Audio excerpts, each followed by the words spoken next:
Bienvenidos y bienvenidas a las terceras jornadas virtuales iberoamericanas de educación y tecnología. Los invito a que recorran conmigo el maravilloso mundo virtual de ISPA 3D. El mismo simula la realidad y estaremos conviviendo en la sala de conferencias en la cual visualizaremos las conferencias que han preparado los expertos de varias partes del mundo para nosotros para continuar reflexionando sobre el uso de las nuevas tecnologías en educación. Vayamos a ver una. Hola, mi nombre es Mariselena Conde. Yo soy Andrea Roca. Y entre las dos vamos a conversar con ustedes sobre... Interfaces físicas en acción. ¿Comenzamos? Sí. Bien. A nosotros nos gusta comenzar con una frase de Alessandro Barico que nos menciona, él hace una reflexión sobre justamente qué significa la tecnología, la evolución de esta tecnología. Él opina que la inclusión de la tecnología se produce como parte de una revolución mental, un cambio de paradigma, que va de adentro hacia afuera. La tecnología ha llegado donde está porque eso es lo que necesitamos. Y con esta frase nos dice que estamos mirando mal el mapa si pensamos que la tecnología es la que nos cambió la mente. Y hablando de, la tecnología, tenemos que pensar la tecnología en la escuela. ¿Qué es lo que pasa? ¿Cuál es la relación de la escuela? Los cambios tecnológicos que ocurren cada menos tiempo, ¿no? Tenemos antes si hablamos de la tecnología, tenemos que pensar de la tecnología y la escuela, su relación, y tenemos que pensar cómo las etapas de cambios en la tecnología antes eran como de 50 años, después pasaron a ser 10, 5, y ahora hasta hay algunas que cada 2 años se modifican. Y la escuela, en cambio, tiene cambios que tardan mucho tiempo en producirse, como si fuera el cuento de la liebre y la tortuga, ¿no? La tecnología, la liebre, la escuela, la tortuga, y van haciendo una carrera paso a paso, donde a veces está delante una, a veces otra, pero la mayoría de las veces la que va adelante es la liebre. Aunque la que termina ganando, y eso es lo que creemos con Marisa y lo que queremos, es que la escuela gane con la tecnología y pueda aplicarla con todos los estudiantes. Bueno, y en esto de justamente de utilizar didácticas diferentes, en realidad lo que es el aprendizaje inmersivo, el aprendizaje STEAM, no es algo nuevo, sino que está implementándose recientemente en las escuelas. Y esto habla de cambiar, de no enseñar en compartimientos estancos, sino por proyectos, trabajar vinculando diferentes espacios curriculares, como son la ingeniería, la tecnología, la ciencia, la matemática y el arte. Todos ellos para tanto ofrecer soluciones como pensar en desarrollos que mejoran la vida de las personas. Bueno, y entre estas metodologías STEAM, entre un montón de palabras que están escuchándose en las escuelas y un montón de conceptos, podemos hablar del pensamiento computacional. ¿Qué es el pensamiento computacional? Es una forma de pensar, de lograr resolver problemas con un paso a paso, pero de una manera especial, de una manera que podrían ser después desarrollados en una computadora o resueltos por una computadora. El pensamiento computacional se diferencia del pensamiento lógico-matemático en que es exacto. Yo no puedo trabajar algo ambiguo con el pensamiento computacional porque las computadoras no entienden lo ambiguo, ¿no? Las computadoras entienden ceros y unos, apagado y prendido, y entonces cuando yo resuelvo un problema utilizando el pensamiento computacional, tengo que ser muy exacto. Y para ser exacto, utilizo estos 6 conceptos. por un lado utilizo la lógica. Después utilizo algoritmos, que es el paso a paso. Un algoritmo es una manera de resolver un problema utilizando pasos que son finitos y que son secuenciales, que no puede cambiarse su orden, sino el resultado va a ser diferente. Utilizo la descomposición, tengo un problema, un gran problema que tengo que resolver, y lo divido en partes pequeñas para ir resolviendo cada una de ellas, y así de esa manera llego de manera más fácil al resultado final. Si hay patrones, los identifico, y al identificar patrones también estoy ahorrando pasos para poder resolverlo. La abstracción me va a permitir comprender la consigna de ese problema, poder dejar de lado todo lo que no es importante. Y por último, por supuesto, si estoy diciendo que es un problema que yo puedo llegar a llevarlo hacia una computadora, voy a tener la evaluación, porque voy a probarlo y voy a ver si funciona. ¿Cómo hago para lograr todas estas, trabajar todos estos conceptos? Y lo que tengo que hacer es utilizar el aprender haciendo, o sea, salir de lo teórico para pasar a lo práctico, utilizar la creatividad, el pensamiento lateral, ¿no? Pensar fuera de la caja, depurar, que tiene que ver con la evaluación, esto de salió mal, vuelvo 1 o 2 pasos hacia atrás, vuelvo a hacerlos, encuentro el error, lo corrijo, que es algo muy representativo, que se utiliza mucho en lo que tiene que ver con programación. Perseverar, por supuesto, o sea, no, si sale mal, volver a intentarlo. Y una de las cosas muy importantes que tiene todo lo que se relacione con este concepto es colaborar.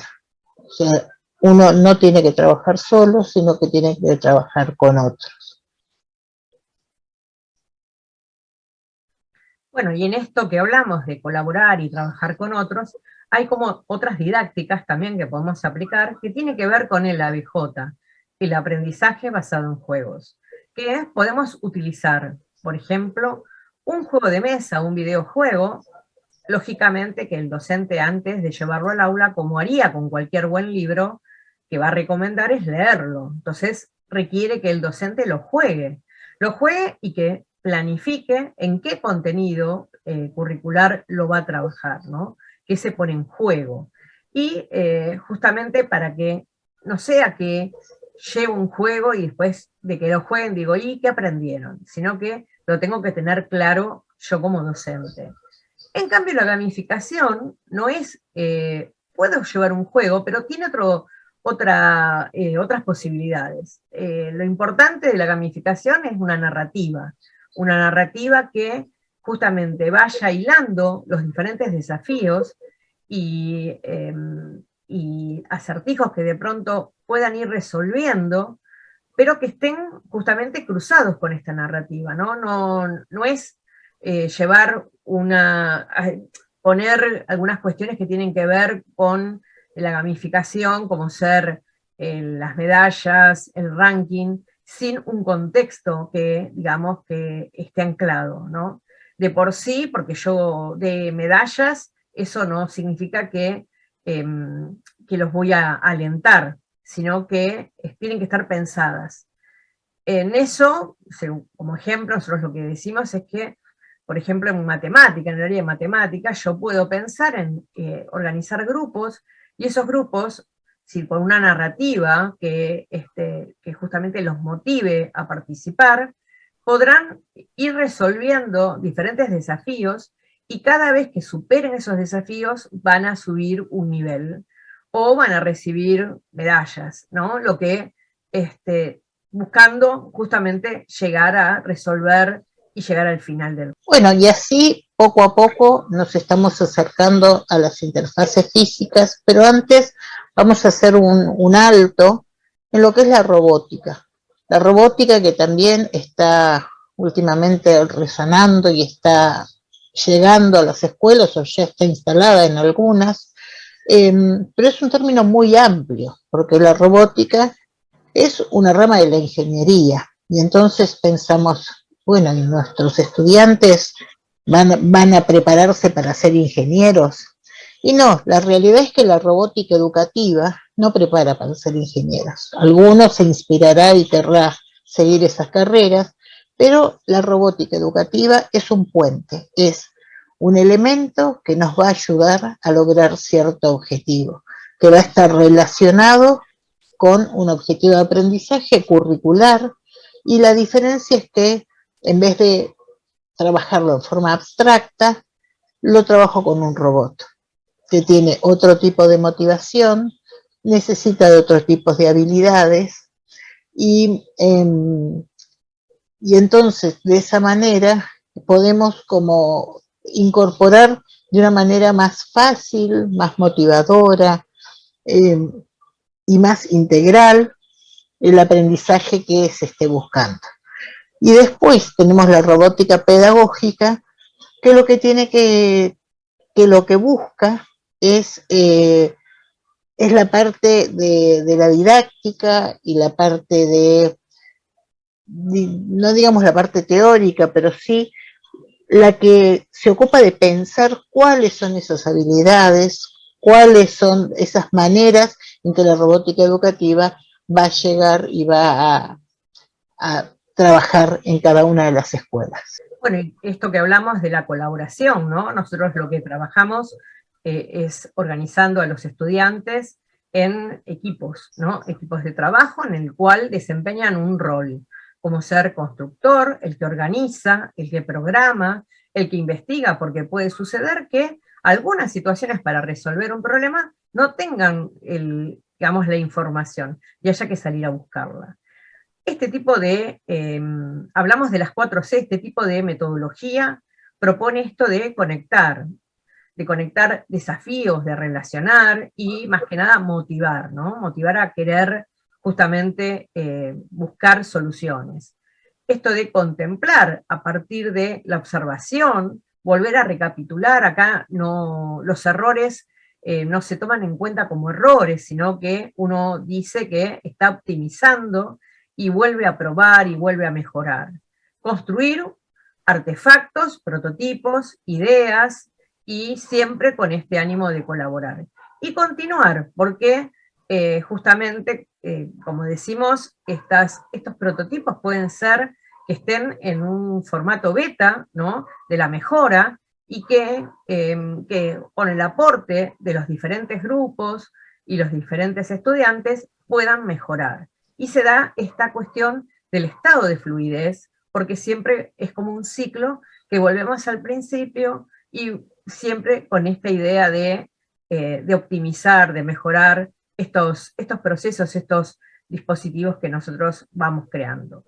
Bueno, y así llegamos a la computación física, que es la que trabaja el dispositivo físico, un robot, o vamos a ver algún tipo de placas que son previas al robot, y el mundo digital, que es la computadora. Esta conexión es bidireccional porque la computadora le entrega algún tipo de instrucción al dispositivo y el dispositivo sensa el entorno y así le da algún tipo de valor a la computadora que mediante la programación va a dar algún tipo de respuesta. Entonces este ida y vuelta con dispositivos que pueden ser robots o algún otro tipo de placa y computadora van a permitir que quien lo programe, quien lo prepare, quien lo arme, tenga un aprendizaje que vamos a buscar siempre que tenga que ver con algún contenido curricular y transversal. Y así, cuando hablamos de esto de computación física, tenemos que hablar con unas palabras que son como especiales para este entorno. Tenemos los sensores, que son los que están todo el tiempo viendo qué es lo que pasa a su alrededor y enviándole a la computadora los valores que están censando. Los actuadores, que de acuerdo a lo que se censa son como actúan, pueden ser motores, pueden ser LEDs, y tenemos una unidad de control, que es la que se programa, que sería el cerebro de esos dispositivos, que va a ser el que recibe el valor que toma el sensor y con ese valor va a decidir qué es lo que va a hacer el actuador. Entonces, todas estas palabras que son como especiales o que son propias de la computación física, la vamos a usar también para nuestros dispositivos. Y estos dispositivos que no llegan a ser un robot, pero que sí tienen posibilidades de tener sensores y tienen posibilidades de empezar a trabajar con una programación mucho más amigable o mucho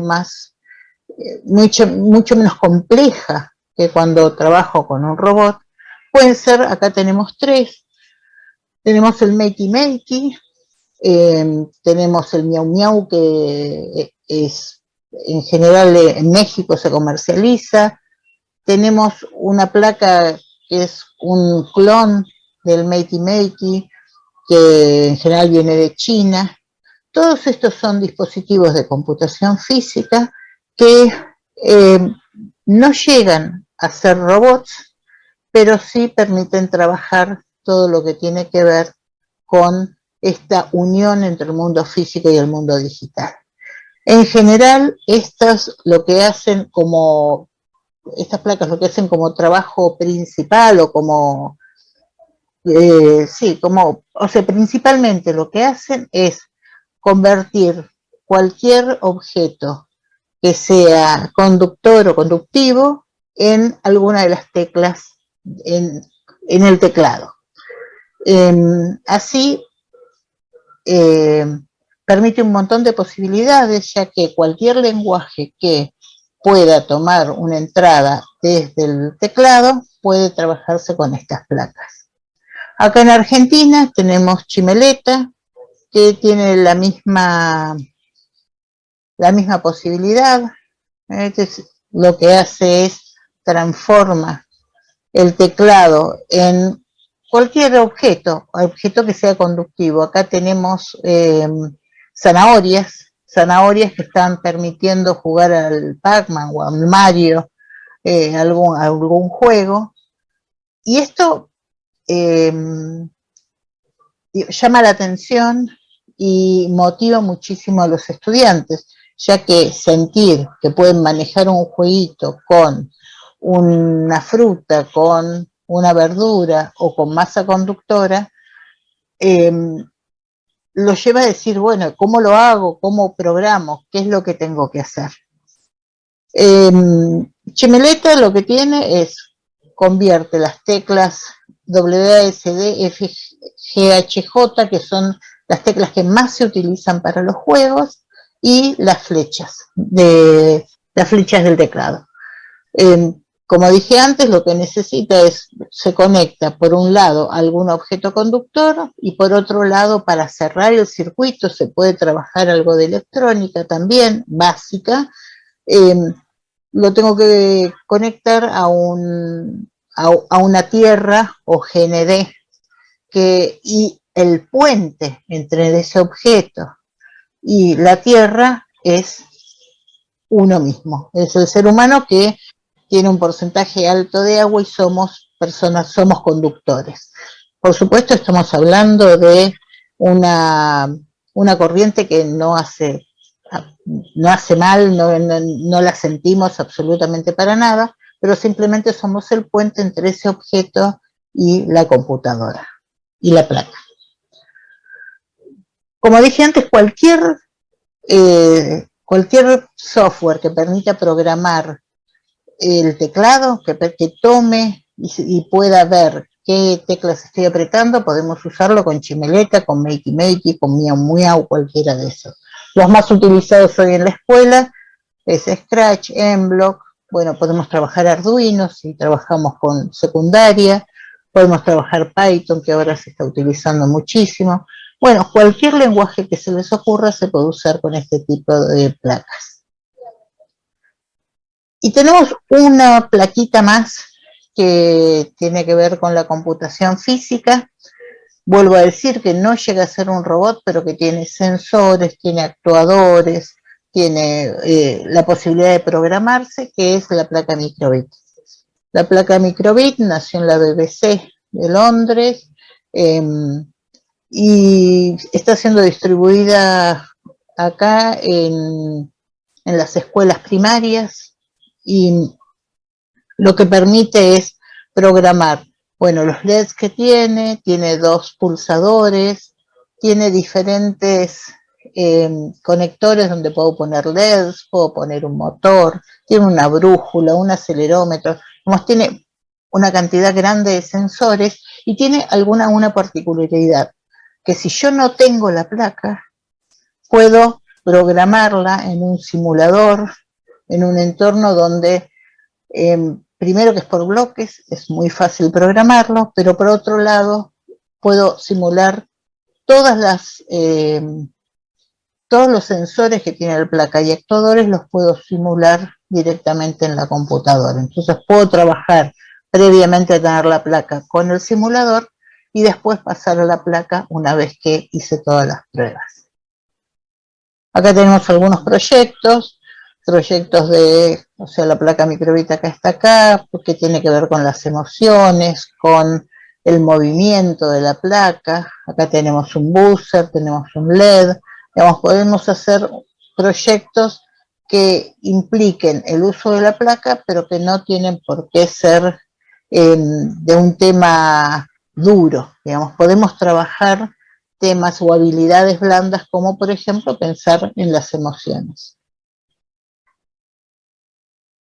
Bueno, ¿y qué disciplinas se involucran desde la escuela? Esto que hablábamos al principio de la metodología STEAM, ¿no? Las ciencias naturales, la transversalidad, el arte, el pensamiento computacional, el aprendizaje basado en proyectos, la programación, y algo que también nos ha sucedido es que la inclusión, porque inclusive, ¿no? Haciendo un juego de palabras, nos han comentado docentes de nivel especial que justamente como pueden interactuar con frutas o elementos que son más grandes, no requieren tanta motricidad fina en estudiantes que a lo mejor tienen alguna problemática en particular. Entonces, este uso de estas placas también facilita el uso con los chicos, las chicas y los chicos de nivel especial, con algún tipo de discapacidad.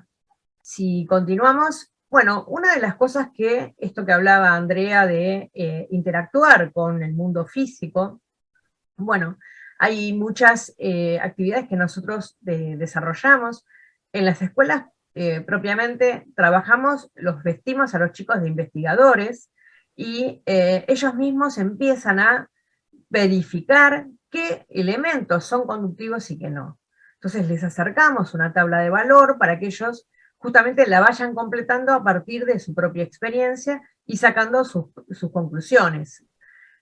Una cosa que nos sucede con respecto a las frutas es que están siempre con ganas de comérsela, porque o usamos gominolas o ese tipo de elementos que les llama la atención, entonces hay que rescatar primero la actividad, que la puedan hacer, y después le damos digamos, la posibilidad de comerse lo que llevamos, ¿no? Pero es muy divertido.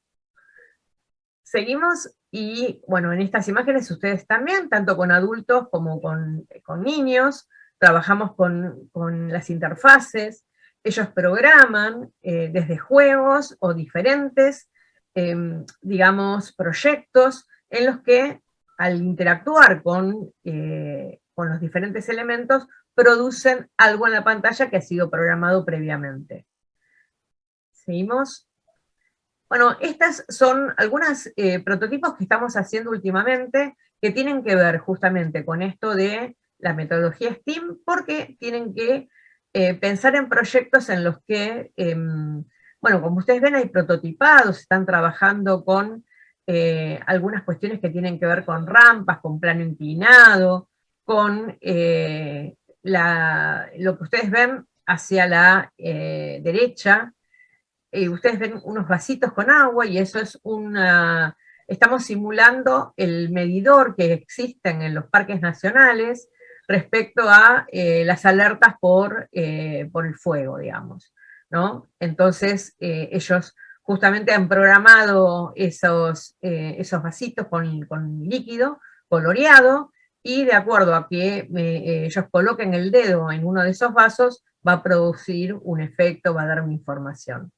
El cuidado del medio ambiente también, en simulaciones que tienen que ver con trasladar a través de partes, en este caso es una bolita de metal y con un imán desde abajo, la tienen que trasladar, simulamos que son animales que tienen que salvar de un incendio, y tienen obstáculos entre los cuales, bueno, les va descontando puntos porque este animalito imaginario que tienen que salvar se va a chamuscar si tocan los lugares que tienen fuego. Y trabajamos también con el sonido. El sonido es algo muy particular que trabaja que se puede trabajar con estas interfaces, ¿no? Es muy interesante. En esa que ustedes ven, es una propuesta de un recital de rock, y desde la maqueta, los que serían los cantantes, todos los elementos fueron diseñados con elementos con cartón, con palitos de brochet, todos con elementos económicos también, y que están al alcance de todas las chicas y los chicos.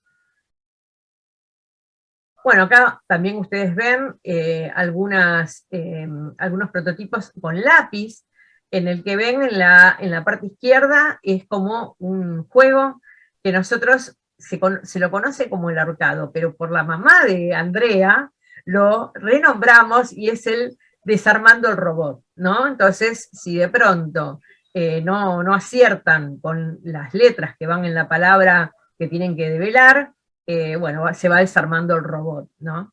En el centro, lo que ustedes están viendo son colores, ¿no? Esos papelitos con colores, programan, y lo que van a hacer es que cuando uno lo toca, produzca una figura geométrica. En este caso son mandalas. Entonces son mandalas rojas, mandalas verdes, mandalas multicolores, ¿no? Que digamos que los chicos la programan, y después ellos deciden cuál quieren que se dibuje. Y el último, que está ahí, en ese, que lo ven ahí, es un tipo de ruleta con tiene diferentes números, y estos responden se juegan con un dado digital también que se programa, y tienen que ver con los ODS, ¿no? En todo esto trabajamos y concientizamos sobre los objetivos de desarrollo sostenible para el año 2030, y qué mejor lugar que la escuela para desarrollar esos temas. Bueno, acá también ustedes lo que ven es una ruleta que es parte manual, parte digital, que a medida que va girando, en lo que serían los carritos hay preguntas, y de acuerdo también combinado con un dado digital, bueno, tienen que obtener preguntas sobre, también en este caso la propuesta es sobre los ODS. En el del centro tiene que ver con la motricidad fina, está hecho un dispositivo y hay un alambre, y hay que pasar ese aro de alambre sin tocar, sin hacer contacto con el alambre, porque va a sonar una alarma y va a descontar puntos. Hay que ir de un extremo a otro. Y el último también es un laberinto, ¿no? Con bolitas, dependiendo de qué lugar es el que toca, va a sumar o va a restar puntos. Todo esto también se produce, como ustedes ven, en cartón, ¿no? En cajas, todas materiales en desuso. Inclusive en la del centro, lo que ustedes ven, están conectados, los conectores, son las chapitas de las latitas de gaseosa. Así que todo muy, muy económico. Bueno, en también lo que intentamos es hacer el recorrido en la primera imagen del bolo alimenticio. Es un tipo de laberinto y está programado para que a medida que va pasando por los diferentes lugares del cuerpo humano, va emitiendo mensajes, ¿no? Hace contacto con esos ganchitos de patitas que producen una interacción con la computadora. Y el último es una especie de trivia que creamos con el tema de la donación de sangre, ¿no? Para hacerlos conscientes de que lo necesario que es ser donante de sangre. Y como ustedes ven, Andrea comentaba lo del GND, que tiene que estar en contacto con la mano, con el cuerpo, para que, digamos, cierre el circuito y pueda funcionar. Bueno, así llegamos a contarles un poquito lo que son las interfaces físicas. Esperamos que los hayamos entusiasmado y se animen a utilizarlos en el aula. Bueno, agradecemos especialmente a Mario Castellano, el gestor, ¿no?, de todo este evento, al licenciado Domingo Borba, al licenciado Mariano Ábalos, por organizar, por gestionar por tercer año consecutivo estas jornadas virtuales. Sí, y bueno, y acá estamos, ustedes nos encuentran en las redes a las 2, así que agradecidas por este tiempo de escucha. Muchas gracias. Muchas gracias.